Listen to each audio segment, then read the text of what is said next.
Someone died in their sleep last night.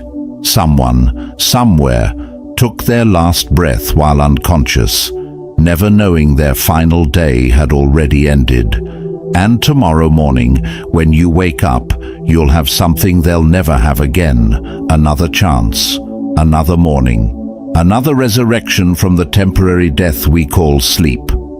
The Romans had a phrase, memento mori. Remember you will die, but they missed half the equation. Every morning you don't just remember death, you defeat it. You literally return from unconsciousness, from the void, from the practice run of non-existence. And what do most of us do with this daily resurrection? We groan, we complain, we wish we could return to the void. Marcus Aurelius didn't write his meditations for you. He wrote them for himself, in the blood-soaked fields of war, surrounded by death, trying to make sense of why he kept waking up when so many of his soldiers didn't. His words weren't philosophy, they were survival instructions written by a man who understood that every morning is a small miracle wrapped in mundane packaging. There's a sensation you felt but never named. It happens in that razor-thin moment between sleep and waking, when you're neither dreaming nor conscious. In that moment, you are pure potential. No past, no future, no failures, no fears, just existence, raw and unformed. The Stoics spent their entire lives trying to return to that state while awake, and today, I'm going to show you how they did it. These aren't secrets because they were hidden. They're secrets because we've become too sophisticated to see the obvious. We've complicated the profound. We've intellectualized instinct. The 5 practices I'm about to share won't make sense to your modern mind. Good. Your modern mind is exactly what's keeping you trapped. Ancient warriors used these techniques before battle. Slaves used them to find freedom in chains. Emperors used them to stay sane while ruling the known world. They work not because they're comfortable, but because they're uncomfortable in precisely the right way, like setting a broken bone so it can heal properly. If you're looking for gentle encouragement, close this video now. If you want someone to tell you you're special just for existing, find another guru. But if you're ready to discover why the Stoics considered comfort the enemy of the soul, why they sought difficulty like others, seek pleasure, then steel yourself. This journey begins with a simple acknowledgement. You are going to die, but not today. And since not today, then today you must live, not exist, not survive, not endure, live. Before we descend into these ancient waters, commit. Like this video as a blood oath to yourself. Subscribe because this channel will become your daily reminder of what you're capable of. Share it with someone who needs to wake up, and whatever you do, don't skip ahead. Transformation doesn't respond to impatience. Comment below. Today, I rise from my own ashes. Now let's get into it. Number 1. The Ancestors' Vigil. In the darkness before dawn, Japanese samurai practiced something the Stoics would have recognized instantly. They held conversations with their dead, not in some mystical seance, but in brutal acknowledgement that every person who ever lived faced mornings just like yours. And they're all dead now, and someday someone will think the same about you. Epictetus, born a slave, used to say, "You are a little soul carrying around a corpse. Every morning you animate flesh that would otherwise be rotting. You are the electricity that makes the meat move. Feel that for a second. Really feel it. Your body without your consciousness is just organic matter. Yet here you are, puppeteering this collection of atoms into another day." The Ancestors' Vigil works like this. Tomorrow, in those first seconds of consciousness, before your ego reconstructs itself, before you remember who you're supposed to be, ask yourself, How many people throughout history would have killed for the problems I'm about to complain about? Your difficult job. Gladiators would have wept for it. Your complicated relationship. Those who died alone in plagues would have treasured it. Your boring routine? Prisoners in gulags would have called it paradise. This isn't about gratitude. Gratitude is too soft a word for what this is. This is about recognizing that you've won a cosmic lottery every morning by simply waking up in a time and place where your biggest morning struggle is choosing between coffee brands. Your ancestors survived ice ages, predators, diseases, wars, and famines just so you could lie in a temperature-controlled room debating whether to check Instagram or TikTok first. The samurai believed that contemplating death before battle made them invincible, not because they became fearless, but because they realized they were already dead men walking, so they might as well walk magnificently. Every morning you wake up is a battle you've already won against the ultimate enemy, non-existence. Everything else is just details. When you practice the ancestors' vigil, something shifts. The weight of all those who came before you, who struggled and suffered and died to create the very possibility of your existence, that weight doesn't burden you. It lifts you. It makes you stand taller. It makes your petty anxieties evaporate like mist before the sun. You are not just you. You are the culmination of an unbroken chain of survivors stretching back to the first spark of life. Act accordingly. Number 2. The Predator's Awakening. There's something living inside you that modern society has tried to kill. The Stoics called it thumos, the spirited part of the soul. It's the part that doesn't want comfort. It wants conquest. Not conquest over others, but conquest over the soft, whimpering thing you become when life gets too easy. Cato the Younger used to walk barefoot through Rome's streets in winter, not because he couldn't afford sandals, but because he was training something everyone else had forgotten existed. He was keeping his internal predator awake, that primal part that knows comfort is just delayed death, that recognizes ease as the enemy's first weapon. Tomorrow morning, when consciousness first flickers, don't move. Not one muscle. Lie there like a predator waiting in ambush, but the prey you're hunting is your own weakness. Feel your body wanting to stretch, wanting to yawn, wanting to return to sleep. Deny it, not from cruelty, but from command. You are teaching a meat machine who makes the decisions. Marcus Aurelius wrote, "The impediment to action advances action. What stands in the way becomes the way." Your body's resistance isn't your enemy, it's your sparring partner. Every morning you get to practice defeating the only opponent that truly matters, the version of you that wants to stay the same. Listen to me carefully, because this will sound insane to your domesticated mind. You need to learn to love the discomfort of waking, not tolerate it, not accept it, love it. The way a fighter loves the burn in their muscles, the way a swimmer loves the shock of cold water, the way a predator loves the hunt. The predator's awakening means you wake up hungry, not for food, but for difficulty. You scan your upcoming day looking for the hardest thing, the thing you're dreading most, and you feel your mouth water, because you understand what everyone else has forgotten. Humans are apex predators who've been convinced they're sheep. Every challenge is just prey that doesn't know it's already caught. When you activate this mindset, something ancient stirs in your DNA. Your breathing changes, your posture shifts, your eyes focus differently. You stop seeing obstacles and start seeing opportunities to prove what you're made of. The same stress hormones that make others panic make you come alive. This isn't toxic positivity. This isn't pretending everything is fine. This is recognizing that you come from a lineage of survivors who faced saber-toothed tigers, ice ages, plagues, and wars, and won. That genetic legacy doesn't disappear just because your biggest threat is now an email from your boss. The predator is still there, bored out of its mind, waiting for you to wake it up. Modern comfort has made you forget that you're dangerous.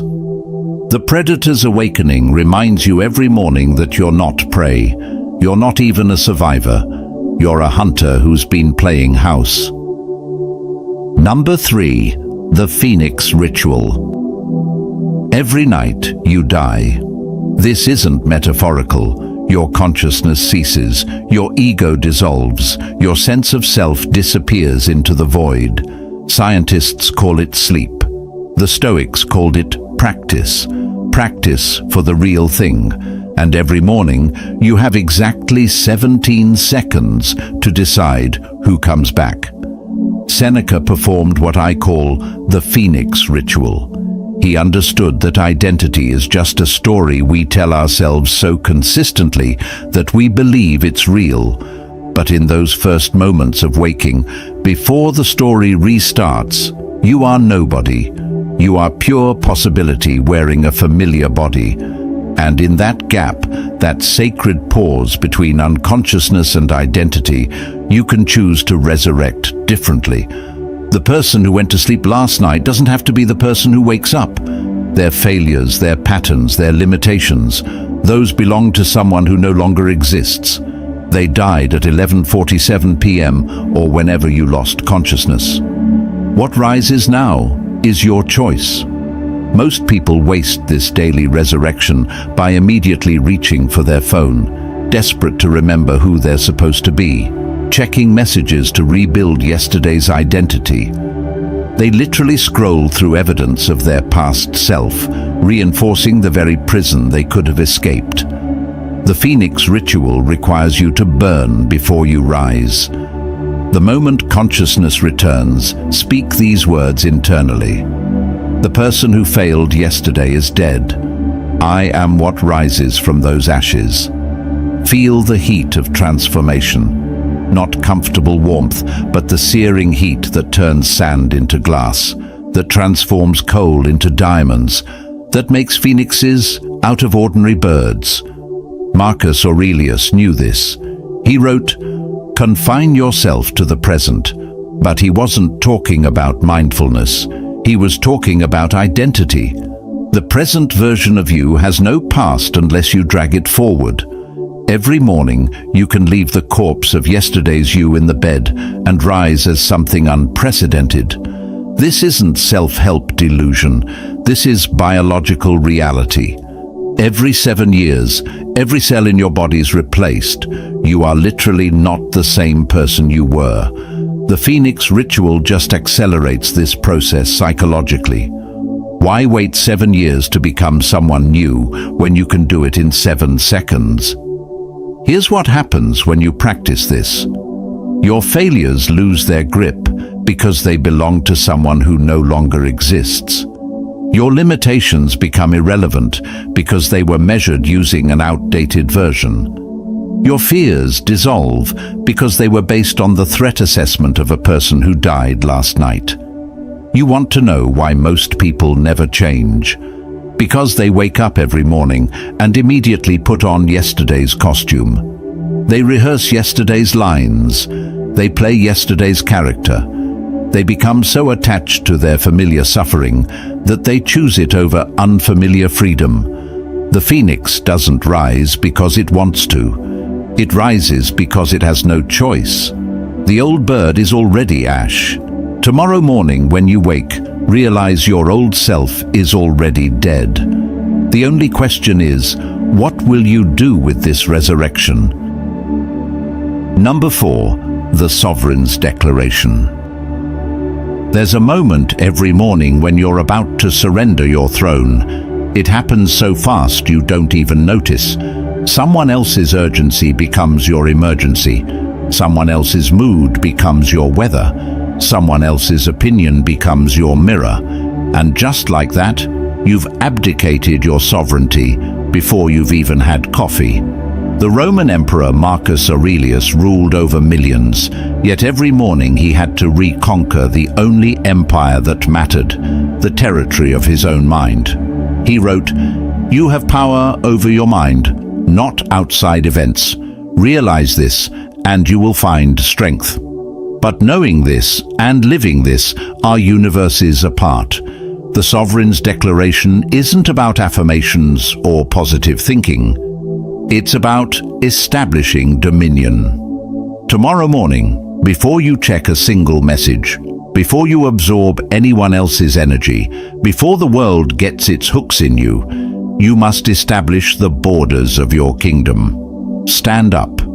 Actually stand. Your body language programs your psychology. Standing is the posture of sovereignty. Slumping is the posture of subjugation. Now speak. Out loud if you're alone, internally if you're not. Today, I am the undisputed ruler of my responses. No one can make me angry without my permission. No one can make me rushed without my consent. No one can make me small without my collaboration. Feel the discomfort of that declaration. That's your conditioning fighting back. You've been trained to be reactive, to be a puppet dancing to everyone else's strings. The Sovereign's Declaration cuts those strings with a blade of consciousness. Epictetus, who went from slave to philosopher, understood sovereignty wasn't about controlling others. It was about being uncontrollable. Not rebellious, not defiant, simply immune to external puppetry.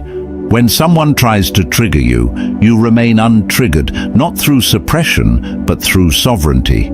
You respond from choice, not from reaction. Here's the violent truth nobody wants you to know.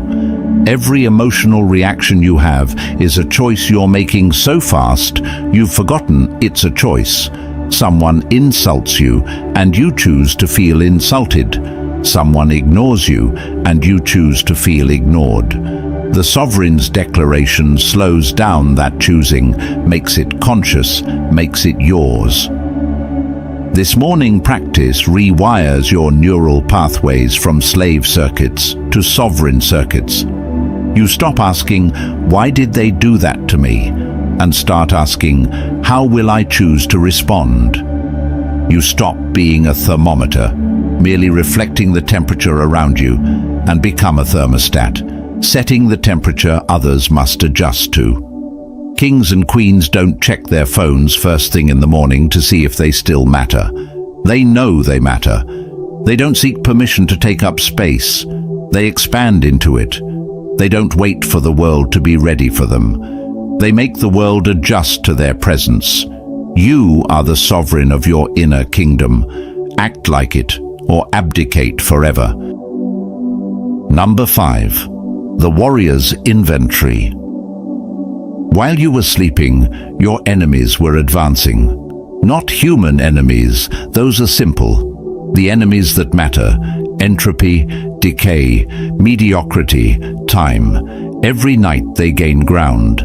Every morning you must take inventory of what was lost and what can still be defended. The Spartans had a morning ritual before battle.